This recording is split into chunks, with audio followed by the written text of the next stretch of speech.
you know, again, this is my account to compete with Matt Kors. It's not my normal account.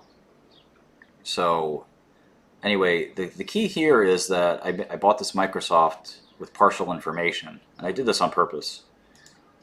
Even though it was a loss, I kind of wanted to show, it could have easily been a gain as well, but I wanted to show you a method in trading that's really important, which is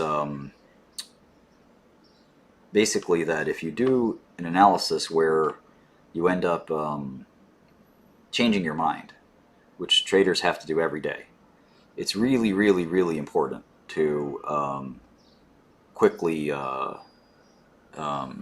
change your position. You know, a lot of people, when they get new information, they want to stick to their old opinion because it feels better. Am I short Microsoft? Ooh, shoot. Put 100 shares, right? Oops, oops, oops, oops. Thank you. That was a mistake. And of course it went up. I thought there was something wrong. Let me make a new column here.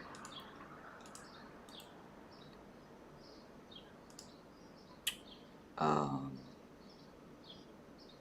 let me get out of it first. That's the key. When you make a mistake in trading, that's the other important thing to do. Thanks for pointing that out. Autofilled. Okay, now I'm out. So I lost $62, $61. The $50 came by accident. $10 was intentional. Oh well. Anyway, point is, it feels much better emotionally and mentally to try to kind of convince yourself that you're right. And that's maybe the way most financial mistakes are made. And I know that sounds crazy, but it's true. So many financial mistakes are made that way, where people just don't want to admit they're wrong. You know, and if you get some new information, for example, you're convinced that, I don't know, let's go to the t-shirt store again. You're convinced that the t-shirt store stock, wow, t-shirt store stock is a great investment.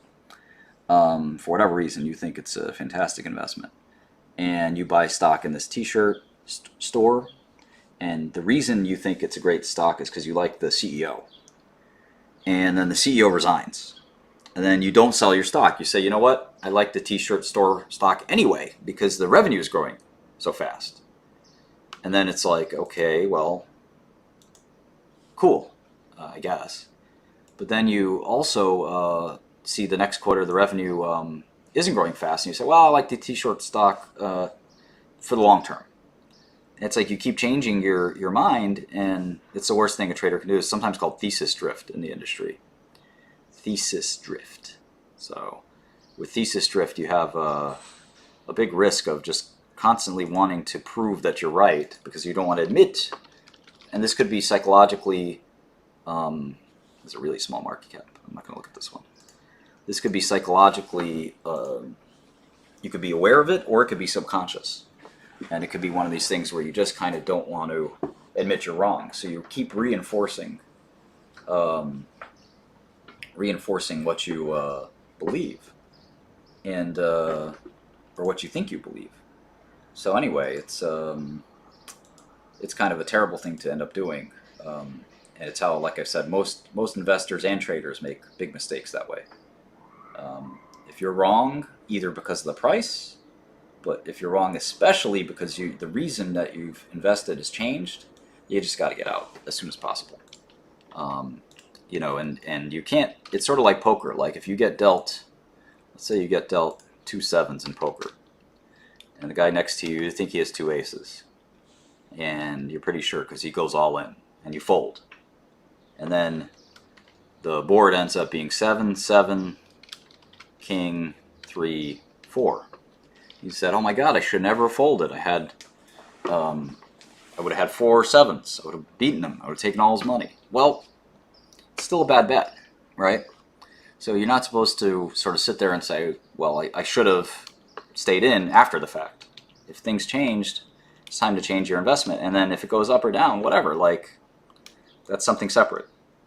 You know, but if the reason you're in has changed, it's time to change your investment. And that's something that seems really simple, but it's very hard to do. If you've ever traded, I think you know what I'm talking about, where it's really difficult emotionally to come to grips with being wrong. It's like one of the most painful it's like innate from our basic human experience. All right, so we got this price.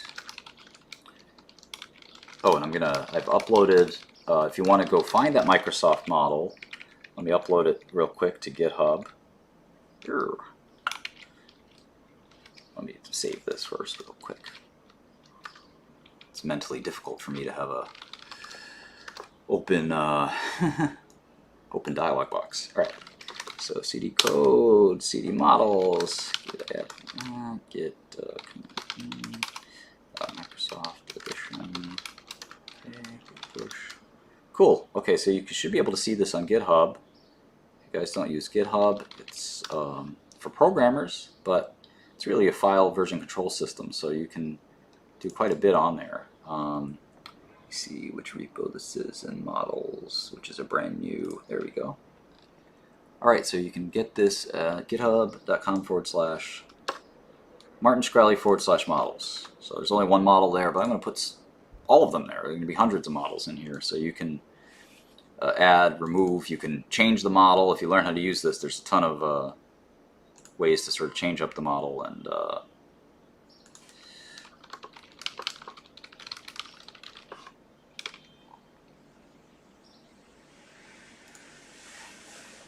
should have made that locally, but regardless. There's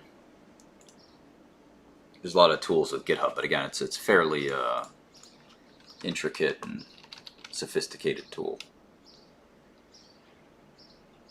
Why am I sharing all this for free? Well, I'm glad you asked that. When I was accused of being the most hated man in America by the media, and I had my character assassinated by people who prey on any story they can to get clicks.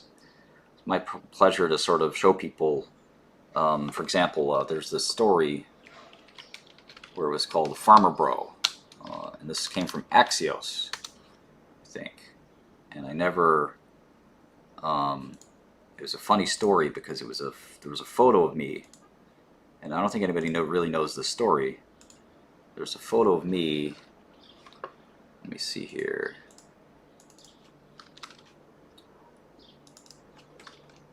It was a photo of me in a Lacoste shirt.